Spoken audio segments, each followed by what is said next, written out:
सो hello hello hello everyone, हम आ चुके हैं cell the unit of life के नए लेक्चर पे। आज हम पढ़ने वाले हैं सेल मेम्ब्रेन का रिमेनिंग पोर्शन। हमने पहले थोड़ा बहुत तो पढ़ लिया था कि जो सेल की फ्लूइडिटी है वो ग्रोथ, सिक्रीशन और एक्सोसाइटोसिस, एंडोसाइटोसिस, ये सब चीज़ें एक्सप्लेन करती है। इसके लिए जो ट्रिक था वो क्या था, जी साइड, और उसको आप लास्ट वीडियो में देख सकते हो, उसमें क्या क्या मैंने एक्सप्लेन किया था। आज हम देखने वाले हैं इस मॉडल के डायग्राम को और इसमें कुछ चीज़ें डिस्कस करेंगे। देखो, वो जो फ्लूइड मोज़ैक मॉडल था वो इस टाइप से था। हमने बताया था कि on the basis of movement proteins two type के होते हैं, इंटीग्रल और पेरिफेरल। इंटीग्रल यानी कि जो अंदर की तरफ पूरे या फिर थोड़े बहुत इम्बेडेड होते हैं, और पेरिफेरल यानी जो सरफेस पे प्रेजेंट होते हैं, ब्लू वाले प्रोटीन्स हैं, ठीक है। और इसके अंदर प्रेजेंट होते हैं कुछ कोलेस्ट्रॉल में बनाना भूल गई, यहाँ पे ऐसे लिपिड लेयर्स के बीच में ऐसे प्रेजेंट होते हैं थोड़े थोड़े, ठीक है।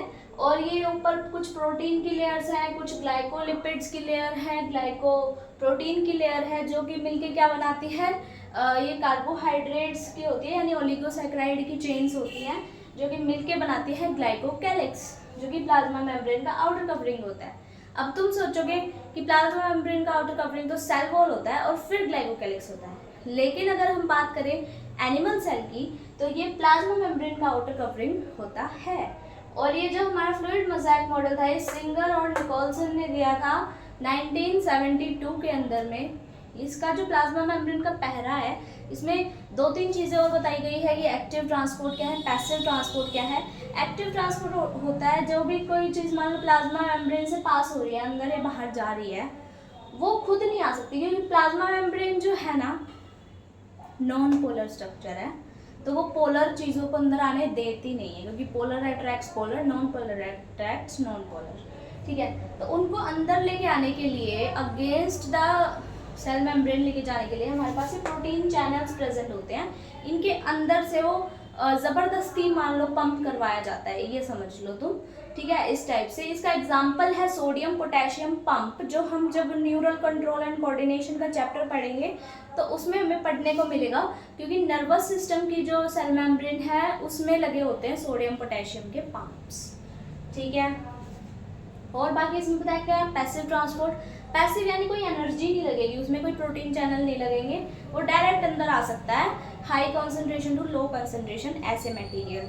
और बताया गया है ऑस्मोसिस, जो वाटर का मूवमेंट होता है अक्रॉस द प्लाज्मा मेम्ब्रेन, उसे बोला जाता है ऑस्मोसिस।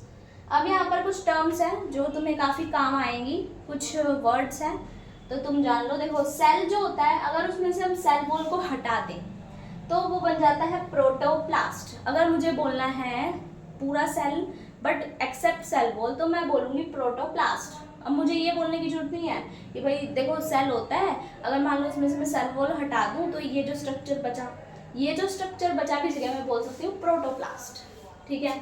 अब ये जो प्रोटोप्लास्ट है, देख लो इसमें से सेल वॉल पहले ही हट चुका है। अब इस प्रोटोप्लास्ट में से मैंने सेल मेम्ब्रेन को भी हटा दिया, अब बचा क्या, साइटोप्लाज्म और बाकी के ऑर्गेनेल्स जो थे और न्यूक्लियस बचा, तो ये क्या बनता है, प्रोटोप्लाज्म, ठीक है।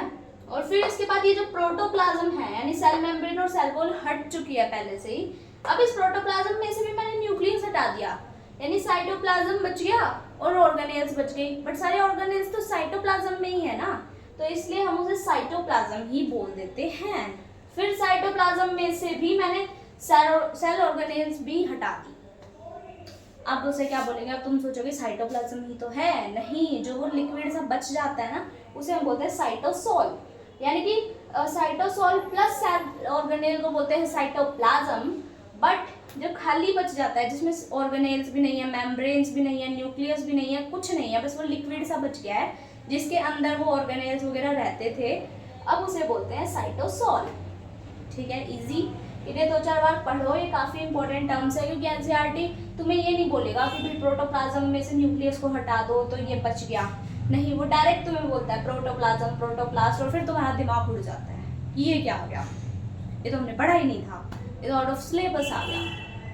और कई कई जगह जब यूज हो जाता है ना प्रोटोप्लास्ट, तो कई कई लोग बता देते हैं अरे सेल ही होता है, कुछ डिफरेंट नहीं है, बस सेल ही होता है, तो तुम भी समझ लेते हो कुछ नहीं होता, सेल ही होता है, बट ये समझ लो कि इनमें डिफरेंसेस क्या हैं, क्योंकि एक एक डिफरेंस से बहुत बहुत गलत हो जाता है। क्योंकि तुम्हें शायद पता ही है, इस बार का जो नीट का पेपर है जो कि हुआ था 4 मई को, काफ़ी डिफ़िकल्ट आया है, सुनने में आया है काफ़ी ज़्यादा डिफ़िकल्ट आया है। और फिज़िक्स का पोर्शन डिफ़िकल्ट है, कुछ बच्चे कह रहे थे बायो भी 10th की आई है। तो तुम ये चीज़ें अच्छे से पढ़ो तो ही तुम्हारे लिए ठीक है। ओके, अब आते हैं हमारे सेल ऑर्गेनेल्स पे। Cell organelle double membrane bound भी हो सकते हैं, सिंगल मेम्ब्रेन बाउंड भी हो सकते हैं, और हो सकता है उन पे कोई मेम्ब्रेन ही ना हो, बिल्कुल जीरो मेम्ब्रेन है। तो अब डबल मेम्ब्रेन कौन कौन है? माइटोकॉन्ड्रिया है, प्लास्टिड है और क्लोरोप्लास्ट। क्लोरोप्लास्ट को पहले मैं यहाँ पे कंसीडर नहीं कर रही थी, क्योंकि वो सारों में थोड़ी होता है, सिर्फ उनमें होता है ना, प्लांट्स में होता है ना। बट फिर मैंने सोचा चलो डाल ही देते हैं। तो क्लोरोप्लास्ट है, प्लास्टिड है और माइटोकॉन्ड्रिया है। सिंगल मेम्ब्रेन कौन कौन है? Endoplasmic reticulum, Golgi bodies, lysosome और सैप वैक्यूल। सैप वैक्यूल के फर्दर पार्ट्स हैं माइक्रोट्यूब्यूल, पेरोक्सिसोम, स्फेरोसोम और ग्लायोक्सिसोम। ठीक है, और यह है कोई भी मेम्ब्रेन नहीं होती जिसमें राइबोसोम और सेंट्रोसोम। ठीक है, सेंट्रोसोम ओनली एनिमल सेल में प्रेजेंट होता है। अगर तुम लोगों को याद है तो, तुम लोग अच्छे से लेक्चर फॉलो करते हो तो तुम्हें याद होना चाहिए कि सेंट्रोसोम ओनली एनिमल सेल में प्रेजेंट होता है। ठीक है, सो आज के लिए वैसे तो इतना ही है, बाकी तुम अच्छे से पढ़ो यार। देखो नीट ने तुम्हें कितना बड़ा धोखा टाइप का दे दिया है कि इतना मुश्किल सा पेपर बना दिया है, जहाँ तक सुनने में आया है। बट है ना, बताऊँ मैं तुम्हें कि अगर तुम अच्छे से तैयारी करोगे ना तो कोई भी पेपर क्रैक कर सकते हो। तो क्या करो भाई, अच्छे से तैयारी। मैं ये नहीं कह रही जो बच्चे इस बार गए थे उन्होंने अच्छी तैयारी नहीं की थी, तब की होगी उन्होंने, काफ़ी अच्छी की होगी अपनी तरफ से।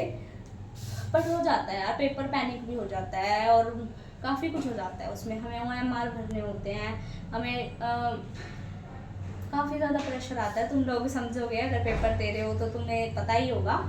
सो थैंक यू सो मच, पढ़ते रहो और अपने अंदर उम्मीदें रखो, पावर रखो।